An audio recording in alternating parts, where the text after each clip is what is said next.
During our family vacation, they made me eat alone, like I didn't belong at all. My name is Clara Whitmore.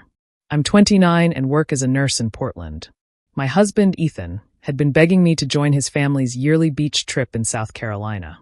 He said it would be fun, that his mother and sister were finally warming up to me. I wanted to believe him, even though every time I'd been around them, I'd felt like a guest who overstayed her welcome. When we arrived at the beach house, everything looked perfect on the outside. White porch, ocean breeze, the smell of salt and grilled food in the air. But the moment Deborah, Ethan's mother, saw me, I caught that same fake smile she always wore, tight and polite. His sister Lila hugged Ethan, barely nodded at me, then turned back to her phone. I told myself to stay calm, that maybe I was just tired from the flight. That first evening, everyone gathered around the long dining table covered with seafood, wine glasses, and laughter. I went to sit beside Ethan, but Deborah stopped me with a smile that didn't reach her eyes. "Oh, honey, I hope you don't mind," she said. We set up an extra table for the kids in the corner. There weren't enough seats here. I froze.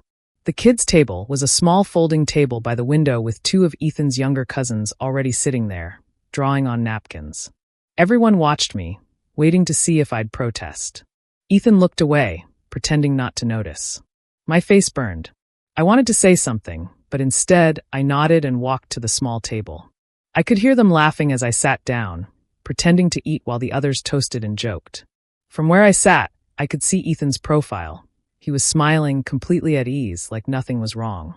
Every clink of their glasses sounded louder than the waves outside.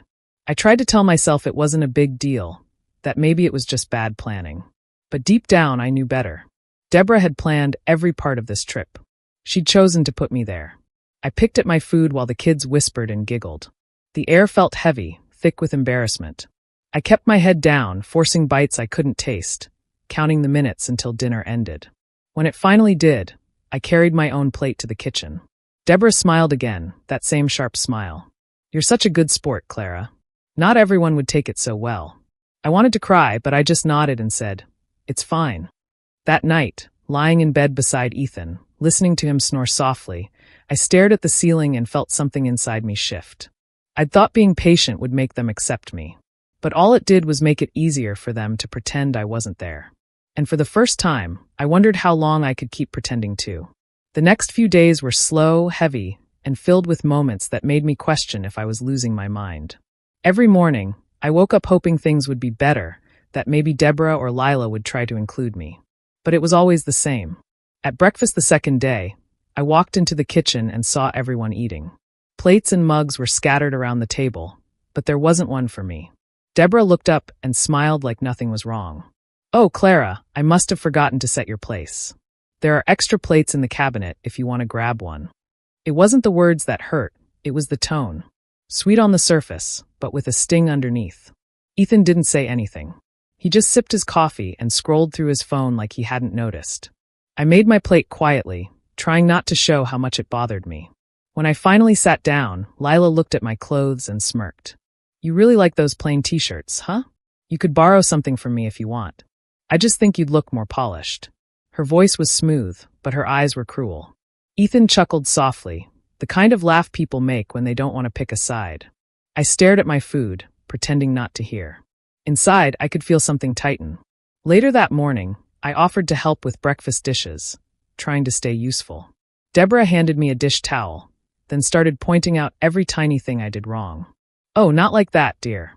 Those plates are too delicate for the dishwasher." A few minutes later, "You're scrubbing too hard on that pan. You'll ruin it." No matter what I did, she had something to correct. By lunchtime, I started keeping to myself. I'd sit on the porch, watching the waves while everyone else chatted in the living room. I could hear them laughing, the sound drifting through the open windows, but no one called for me to join. It was like I didn't exist. One afternoon, I asked Ethan if he'd noticed how his family was treating me. He sighed and rubbed his forehead. "Clara, you're reading too much into things. Mom forgets stuff all the time. Lila's just teasing. You can't take everything so personally."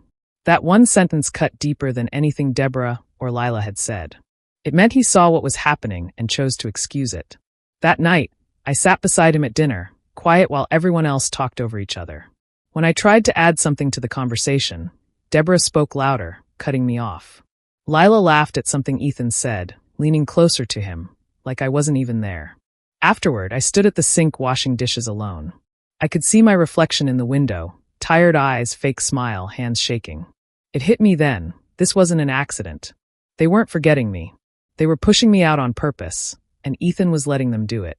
By the end of the third day, I stopped trying to fit in. I moved quietly through the beach house like a shadow, polite but distant. And though no one said it aloud, it felt like everyone agreed on one thing: Clara didn't belong. On the fourth night of the trip, Ethan said his mom had made dinner reservations at a fancy seafood restaurant by the pier. I tried to look excited, though my stomach was already tight with nerves. I told myself maybe this would be the night things got better. Maybe everyone would finally relax, and I'd stop feeling like a stranger. The restaurant was beautiful, soft lights, the smell of butter and salt in the air, waves crashing just outside the windows. The hostess led us to a long wooden table surrounded by laughter and chatter. But as soon as I counted the chairs, I noticed there were only 8 seats. There were 9 of us. Before I could say anything, Deborah smiled sweetly and said, "Oh, it's fine. Clara won't mind sitting by the window. She loves the ocean view." Her voice was cheerful, but I could see the look in her eyes, calculated, certain I wouldn't argue. Everyone paused for a second, like they were waiting for me to speak. Ethan gave a nervous laugh. "Yeah, babe, you don't mind, right? It's just for tonight." Something inside me sank. My throat tightened, but I forced a smile and nodded. "Sure," I said quietly. "No problem." They all turned back to each other, the moment gone as quickly as it came. I walked to the small table by the window, away from them, pretending not to care. The hostess brought a single-place setting and filled my water glass before leaving me alone. From where I sat, I could see Ethan and his family talking, smiling, raising their glasses for a toast. Deborah said something that made everyone laugh, and even Ethan threw his head back, laughing along. I tried to eat the shrimp in front of me, but each bite felt like sand in my mouth. The sound of their laughter hurt more than any words could. I kept my head down, hoping no one would notice the tears welling in my eyes. A waiter came by and asked softly if everything was all right. I just nodded. My voice wouldn't come out. At one point, Ethan turned and caught my eye from across the room. He smiled awkwardly and lifted his glass as if to include me in the toast, but he didn't get up. He didn't move. He just went back to his conversation. The night felt endless. I finished my meal long before they did, staring out the window at the dark ocean. The waves were calm, steady, peaceful, the complete opposite of how I felt. When the check finally came, Deborah waved her card in the air. "All taken care of," she said, loud enough for the waiter to hear. Then she stood and looked over at me. "You ready, dear?" Her tone made my chest tighten. I nodded again, following behind the group as they left the restaurant laughing, full, and happy. I walked a few steps behind, invisible in the crowd. That night, as we drove back to the beach house, I didn't say a word. I stared out the window, my reflection staring back. That was the moment it became clear. It didn't matter how hard I tried or how quiet I stayed. I was never part of them, and I never would be. When we got back to the beach house that night, the others went straight to their rooms, still laughing about something that had happened at dinner. Ethan and I walked in silence. I could feel the weight of everything pressing down on me. The looks, the whispers, the way they'd all pretended nothing was wrong. As soon as the door closed behind us, I finally spoke. My voice shook, but I forced the words out. "Ethan, what happened tonight wasn't okay. You just sat there and let your mom make me eat by myself." He dropped his keys on the counter and sighed like he was already tired of the conversation. "Clara, please don't start. It was just a mix-up. There weren't enough seats." I stared at him. "No, Ethan, she planned that. Everyone saw it." He turned to me, his voice sharper now. "You're overreacting. You made everyone uncomfortable. Mom was just trying to make the best of it, and you sat there pouting like a kid. You embarrassed me." I felt my chest tighten. "Embarrassed you?" I said quietly. "I sat alone because no one wanted me there." He rubbed his forehead, frustrated. "You always twist things. You look for drama that isn't there. They're trying, Clara. You just don't see it because you're so focused on every little thing." It was like being punched with words. I wanted to argue, to tell him everything I'd noticed. The missing plate, the mocking looks, the way his mother smiled like she enjoyed watching me shrink. But the more I spoke, the more defensive he became. Finally, he said, "Can we just drop it? You ruined dinner enough as it is." The room went silent. I felt small and foolish standing there, trying to hold on to something that was already slipping away. The air between us grew heavy. I didn't trust my voice anymore, so I just nodded and said, "I'm sorry." The words came out before I could stop them. They felt wrong, but Ethan relaxed like that was all he needed to hear. "Thank you," he said, and walked into the bedroom. I stayed in the living room for a while, staring at the dark window. Outside, the ocean was calm, waves rolling in and out like slow breathing. The sound should have been soothing, but it only made the silence inside me louder. Later, when I finally lay down beside him, Ethan was already asleep. His breathing was steady, peaceful. I turned toward the window, watching the faint light of the moon spill across the floor. My eyes burned, but I didn't cry. For a long time, I just listened to the waves, the soft hum of the air conditioner, the echo of his words repeating in my mind. "You're overreacting. You embarrassed me." Somewhere in the quiet, something inside me hardened. I realized I couldn't keep waiting for him to see me, to defend me, to care enough to stand beside me. I was done begging to be noticed. By the time the first light of morning touched the room, my decision was made. I would stay silent but not broken. If they wanted me invisible, they'd soon find out what that really meant. The next morning, the house was quiet except for the sound of dishes clinking in the kitchen. I got up early, trying to keep busy. I didn't want to think about the fight from the night before or the way Ethan had brushed me off. So, I started cleaning up, picking up empty glasses and folding napkins left from the night before. As I walked toward the kitchen, I heard voices, Deborah and Lila's. They didn't know I was there. I froze behind the half-open door, their laughter spilling through the air. Lila's voice was sharp, amused. "Did you see her face last night? Sitting all alone by the window like some sad extra in a movie." Deborah chuckled. "Oh, I saw. Poor thing still thinks she fits in here." Ethan's always had a soft spot for charity cases. Remember when he said she was different? I told him, nurses always act like saints until they marry into money. Lila laughed louder. "Please," she trapped him. I heard him say it himself. He's already planning to end things after this trip. Guess he's finally waking up. The words hit me like a punch. My heart pounded so hard I could hear it. I stood there frozen, afraid to breathe. Deborah's tone turned smug. "He told me last week he's been staying late at work just to avoid going home to her. I don't blame him. Can you imagine living with someone that dull? He'll thank me when this is all over." Lila sighed dramatically. "He better. She's probably already counting on his next bonus, thinking she's got him wrapped around her finger." They both laughed again. I gripped the counter so hard my fingers hurt. Every word felt like a blade. "Ethan plans to leave her." The sentence replayed in my head until it didn't sound real anymore. When I finally stepped away, my legs felt weak. I went outside, the morning air cool and sharp against my skin. My hands were shaking. I thought of all the nights Ethan had said he was working late, the excuses about missing money, the canceled dates, the way he'd turned everything around on me when I questioned him. It all made sense now. I sat down on the steps and stared at the ocean. For the first time, I saw everything clearly. The lies, the distance, the way he'd let them treat me, it was all connected. I had trusted him completely, and he'd been building a way out behind my back. But the tears never came. The sadness I expected wasn't there. Instead, something else started growing, a steady, burning calm. I realized crying wouldn't fix anything. Begging wouldn't change what they'd already decided about me. If Ethan was planning to leave me, I'd make sure he regretted ever thinking I was weak. I stood up, wiped my hands on my jeans, and walked back inside, my mind already beginning to form a plan. After I heard them, I stopped trusting anything Ethan said. I started to move slowly and quietly, like I had to be careful not to wake a sleeping animal. I needed facts, not feelings. I needed proof.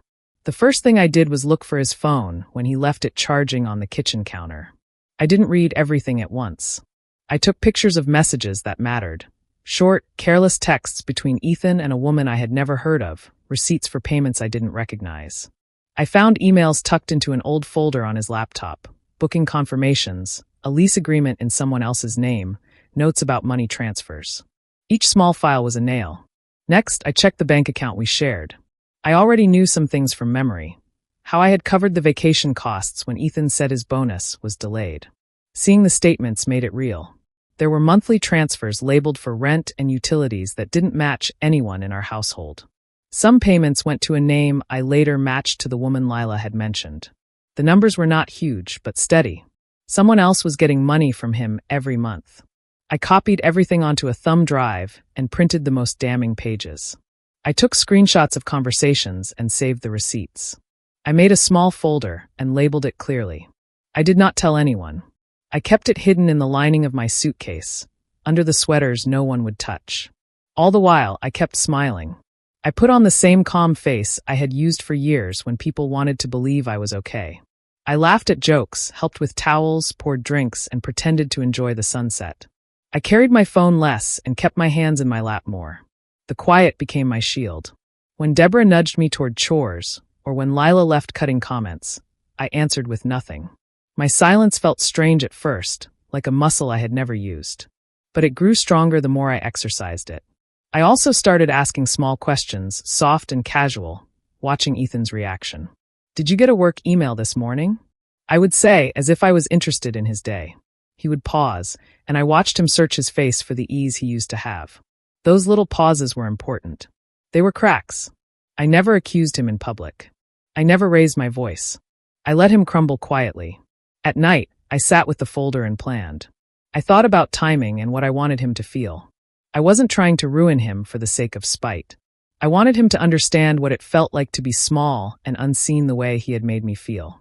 My silence was not empty. It was deliberate. Every smile, every quiet answer, every single step I took was part of that plan. By the time the trip ended, I had everything I needed. I folded the papers back into the suitcase and zipped it closed. I walked out of the house the same way I had walked in, calm, steady, pretending I belonged. Inside, I was already far from them. The last morning of the trip was bright and calm. The air smelled like salt and sunscreen, and everyone seemed cheerful for once. Deborah gathered everyone on the beach for family pictures before breakfast. She'd been planning it all week, talking about the perfect Whitmore family photo to frame over the fireplace. When we reached the sand, Lila spread a blanket for her parents while Ethan carried a cooler. I followed behind, quiet as usual. Deborah lined everyone up, giving orders like a director. "Lila, stand next to your brother. Ethan, move closer to your father." "Yes, that's better." I waited to see where she'd tell me to stand. She glanced at me briefly, then smiled too sweetly. "Oh, Clara, maybe we'll do one with just the Whitmores first. You don't mind, do you?" Ethan gave a short, nervous laugh. "Yeah, Mom likes to have one with the family each year," he said softly, not looking at me. Something in me went still. I smiled, nodding like it didn't bother me. "Of course. Go ahead," I said. My voice was calm, almost light. I stepped back onto the dry sand and watched them gather close, their arms around each other. The perfect picture of a happy family. When Deborah waved for the photographer, I took out my phone and snapped my own picture from a distance. The image was small but clear. Ethan laughing with his family while I stood alone in the corner of the frame. That photo felt like the end of something, proof of what had always been true.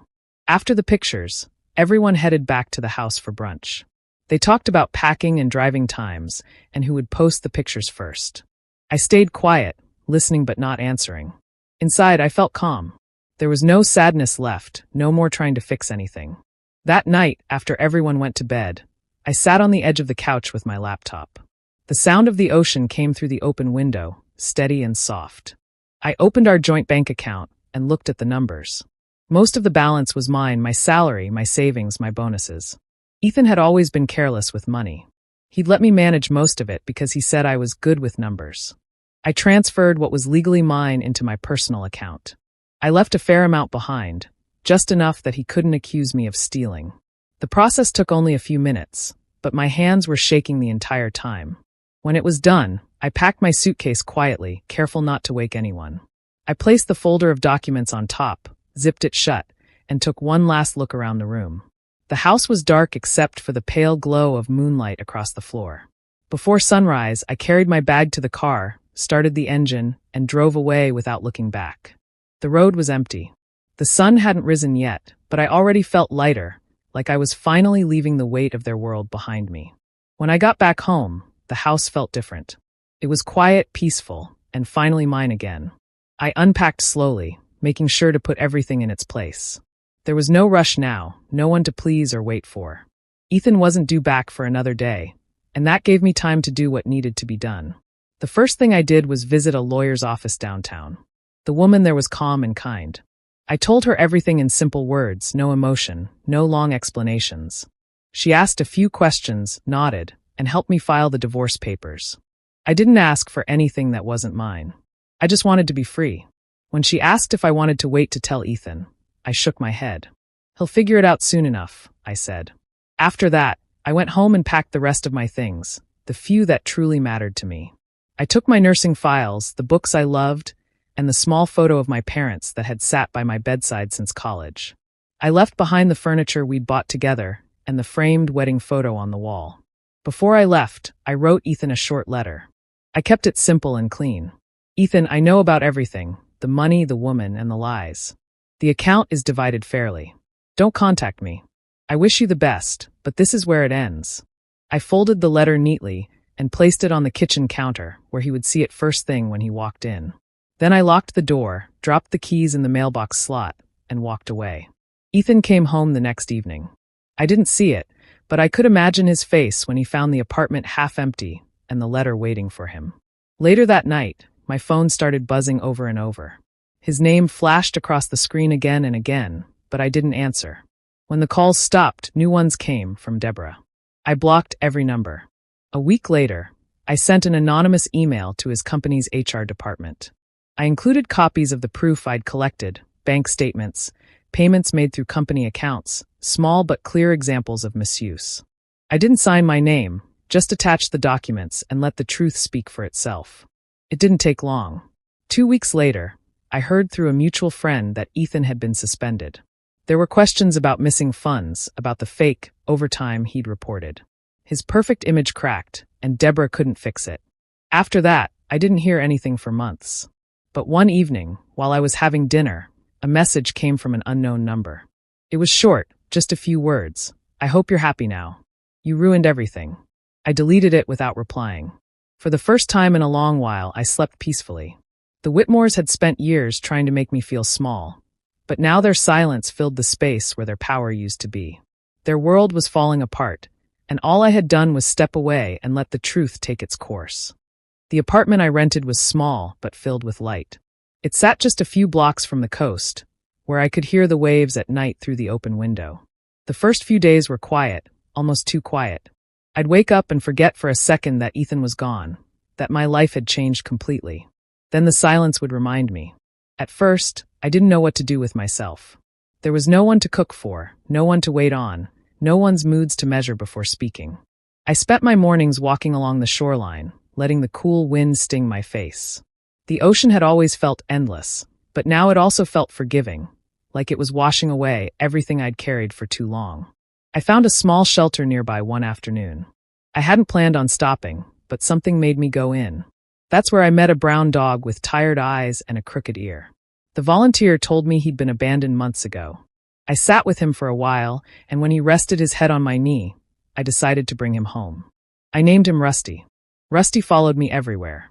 He didn't care about my past or the mess I'd left behind. With him, I started to laugh again, softly at first, then more freely. He'd bark at the seagulls and chase the waves, and I'd find myself smiling without meaning to. On weekends, I began painting again. I hadn't touched a brush in years, not since nursing school. I bought cheap paints and a small canvas and set them up by the window. My hands felt clumsy at first, but soon the colors began to flow. I painted the sea, the sunsets, and sometimes just the shapes of my thoughts. The silence that had once felt heavy now felt peaceful. One evening, I got a call from a number I didn't recognize. When I answered, it was my brother, Mark. We hadn't spoken in years after a falling out that never should have lasted as long as it did. He said he'd heard about the divorce from someone back home and wanted to see how I was doing. I didn't expect how comforting his voice would sound. We started talking regularly, and soon he came to visit. We sat by the water one afternoon, eating sandwiches and talking about everything we'd missed. He didn't ask for details about Ethan, and I didn't offer any. He just said, "I'm proud of you for getting out." That was enough. As the weeks passed, I stopped counting time by days and started measuring it by moments of calm. There were no arguments, no cold silences, no pretending. Just peace. One night, as I watched the sun dip below the ocean, I realized something simple but powerful. Walking away wasn't weakness, it was strength. My quiet life wasn't empty. It was mine. And that, after everything, was my victory. It had been several months since I'd left, and my life had settled into something quiet and steady. Most days, I worked my shifts at the small clinic near the coast, came home to Rusty, and ended the evening with a walk along the beach. The noise of my old life had faded into the distance, replaced by the simple rhythm of calm days. One afternoon, I found an envelope in my mailbox. My name was written in careful handwriting I didn't recognize at first. When I turned it over, I saw the last name, Whitmore. For a moment, I just stood there staring at it. I hadn't seen that name in months. My hands trembled slightly as I opened it. The letter was from Lila. The first few lines were polite, almost formal. Then she began to explain. Ethan had lost his job after everything that came out. Deborah's health had gotten worse, something about stress, medication, and guilt. She wrote that they were struggling to keep up, that Ethan wasn't the same anymore, and that they all regretted how they had treated me. She ended the letter with a single line, "We're asking for your forgiveness." I read it twice. There was no anger left in me, but there wasn't sympathy either. I folded the paper carefully and walked down to the beach. The sky was soft with evening light, the air cool and still. I stood where the water met the sand, the waves brushing against my feet, and took a match from my pocket. The flame caught quickly. The edges of the letter curled and turned black, the paper shrinking as the fire ate through the words. I watched the ashes scatter in the breeze and drift toward the water until nothing was left. It wasn't anger that made me burn it, it was closure. I didn't need to answer them. I didn't need to relive the past. As the sun began to set, I sat on a piece of driftwood and watched the waves pull the ashes into the tide.